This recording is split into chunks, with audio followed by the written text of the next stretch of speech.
If you walk onto a truck lot today, you're not buying a work vehicle. You're buying a $80,000 luxury sedan that happens to have a bed welded to the back. The average new pickup in America has crossed $65,000. Ford F-150s are pushing $75,000. Heavy-duty models are touching six figures before you even add the paint protection package and the dealer markup. But the price is just the beginning of the nightmare. What you're actually purchasing is a rolling subscription service that treats you like a tenant, not an owner. A computerized money pit that's engineered to fail the moment your factory coverage expires. And the truck you're replacing, the one sitting in your driveway right now with 180,000 miles on it, is probably worth more to you than anything on that showroom floor. Right now, across ranches, construction sites, and rural highways, a silent movement is happening. Professional truck owners, the people who actually use their beds for something other than grocery runs, are walking away from the modern truck market entirely. They're using a strategy mechanics called the pre-emissions buyback. And I'm about to show you exactly why it's saving them tens of thousands of dollars and endless headaches. To understand why old trucks are suddenly more valuable than new ones, you need to understand what happened in 2008. That's the year the EPA mandated diesel particulate filters and DEF systems on every diesel truck sold in America. The government said it was about clean air. What they actually did was turn the most reliable engines ever built into ticking time bombs. Look under a pre-2008 Duramax, Cummins, or Power Stroke. You'll find a simple mechanical diesel engine. Fuel goes in. Compression ignites it. Power comes out. These engines were over-engineered for commercial use. Thick cast iron blocks, forged steel crankshafts, simple high-pressure injection pumps. Farmers were getting 500,000 miles out of them running biodiesel and used motor oil. Now, look under a 2011 or newer diesel truck. Bolted to the exhaust is a diesel particulate filter the size of a small keg. And when it fills up, the truck injects raw diesel fuel into the exhaust stream to burn the soot out at 100 degrees. This is called regeneration, and it's an absolute disaster. If you're learning something here, hit subscribe. I'm Truck Advisor, and every week I break down the dealer tricks and engineering failures that are costing truck owners a fortune. Now, here's what they don't tell you at the dealership. Those diesel particulate filters clog. When they clog, your truck goes into limp mode on the side of the highway. You limp it to the dealer. They can't clean it. They replace the entire emission system, the particulate filter, the DEF injector, the sensors, and they hand you a bill for $8,000 to $12,000. You limp it to the dealer.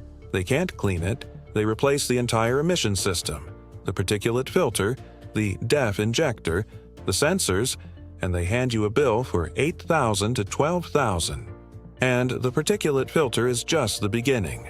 To make that system work, engineers had to add diesel exhaust fluid. It's a urea solution stored in a separate tank.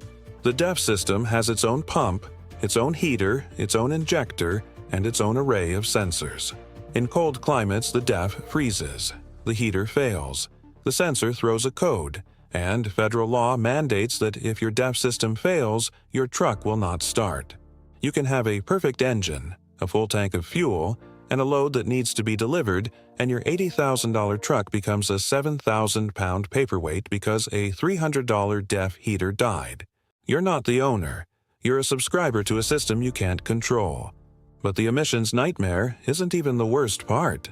To meet fuel economy standards, truck manufacturers abandoned proven drivetrains. They're putting tiny twin-turbo V6 engines in full-size trucks. They're using 10-speed transmissions with planetary gear sets so complex that independent mechanics won't touch them. They're adding cylinder deactivation software that shuts off half your engine at highway speed, which causes oil consumption, fouled spark plugs, and lifter failure. The new Ford 3.5 EcoBoost V6 is famous for cam phaser failures that require pulling the entire engine to fix. That's a $7,000 to $9,000 repair. The new GM 6.2-liter V8s have active fuel management that collapses lifters and destroys camshafts. owners are spending $4,000 to $6,000 to delete the system. The Ram EcoDiesel has been subject to multiple class action lawsuits for emission system failures that brick the engine.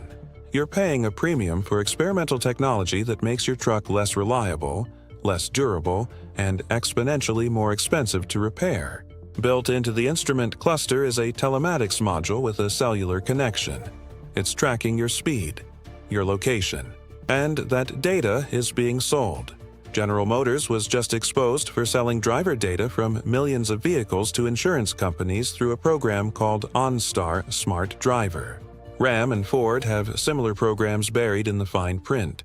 You're paying $80,000 for a machine that spies on you. You don't own it. It owns you. A bright, sun-soaked shot of a used truck lot with several mid-2000s models. The lighting is warm and inviting.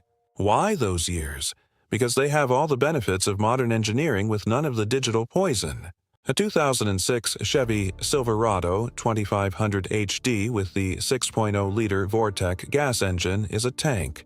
It's got a thick iron block, a simple throttle body, a basic engine computer you can diagnose with a $20 scanner, no cylinder deactivation, no turbochargers, no stop-start system. It uses a heavy-duty 4L80E transmission. That's a 4-speed automatic with thick steel gears and a bulletproof torque converter. Fleet operators were getting 300,000 miles out of these trucks with nothing but fluid changes. If you need a diesel, the ultimate buyback vehicle is a 2006 or 2007 Chevy or GMC with the 6.6-liter Duramax LBZ engine. This is the holy grail. It's the last year before diesel particulate filters. It's got a stronger engine block than the earlier LLY models. It uses a more reliable 6-speed Allison transmission. You can find a clean single-owner LBZ dually with 150,000 miles for $35,000 to $45,000. That same truck will outlast a brand new $90,000 diesel.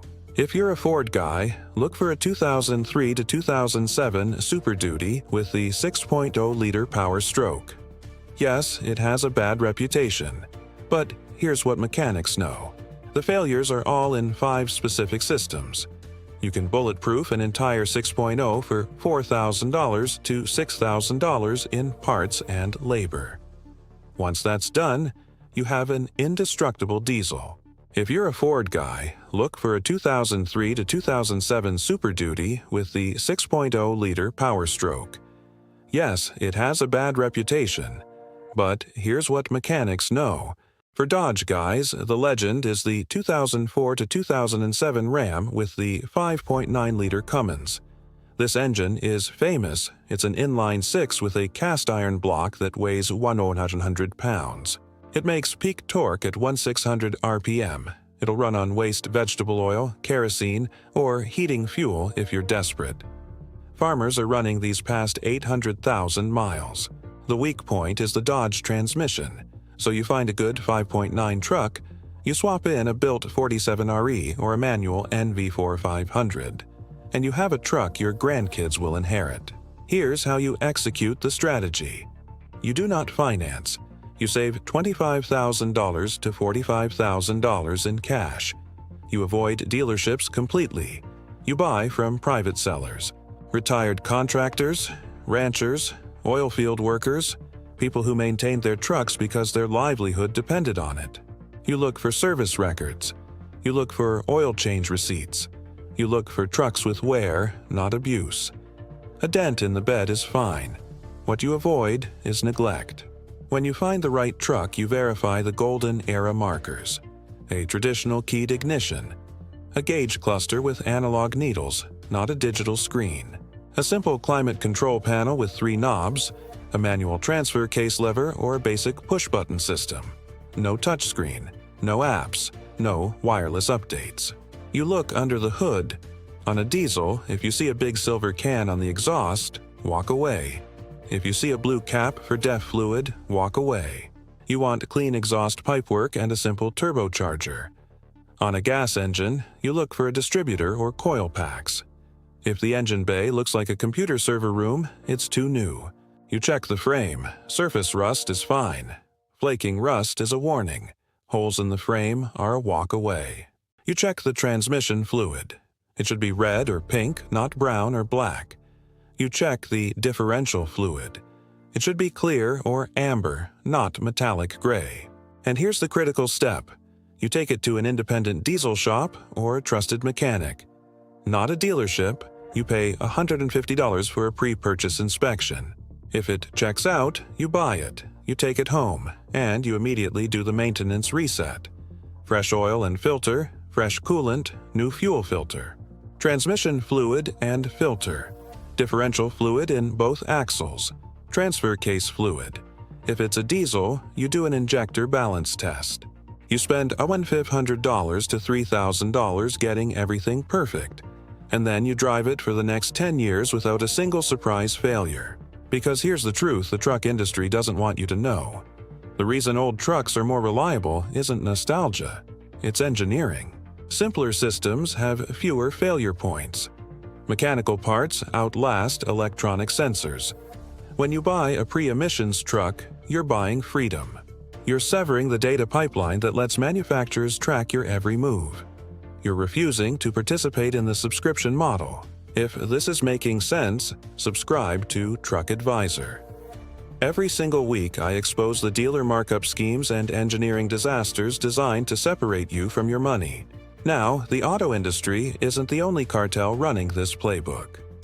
If you want to see why new trailers are failing and how to find the pre-regulation ones, click the video on your screen right now.